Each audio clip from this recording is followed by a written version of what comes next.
Pero sobrang kulit. Fun. Walang dull moments. Iyak ka na nga. Sige na. Iyak ka na.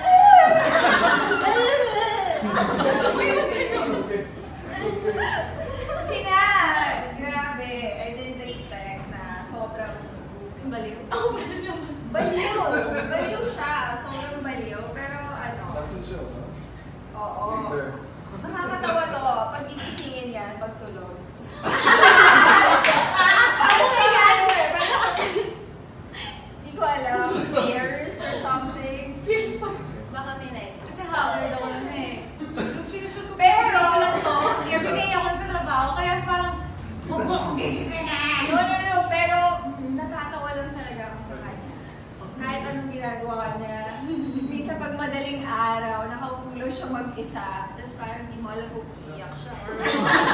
Nasa Kasi Oo nga. di ko alam, pagod na siya. Ewan ko na, umiyak ako sa sarili ko. Nasa dagat. Oo. Si Meg, ewan ko, taga-tawa ko to eh. Benta ka sa Benta, hindi. Si Meg sobrang chill lang. Sobrang chill niya. Like siya tulog.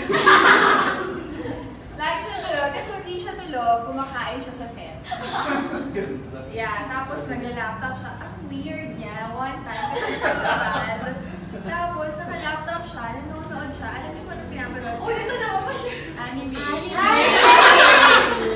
Oh my God! Sino nanonood ng anime? Ay, grabe, may life lesson sila. Tinagtanong. One Piece. Si Kylie yung madalas namin dito asarin.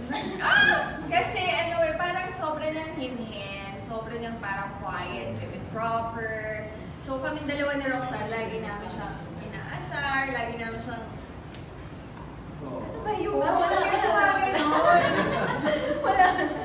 May lalaki. Tapos ano, in fairness, hindi ko akalain na parang magiging close din, like parang really open din kami with each other.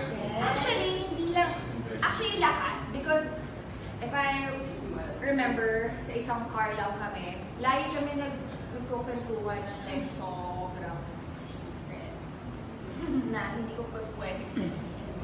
Buti na lang naka-record. Ang dami na lang ng audio,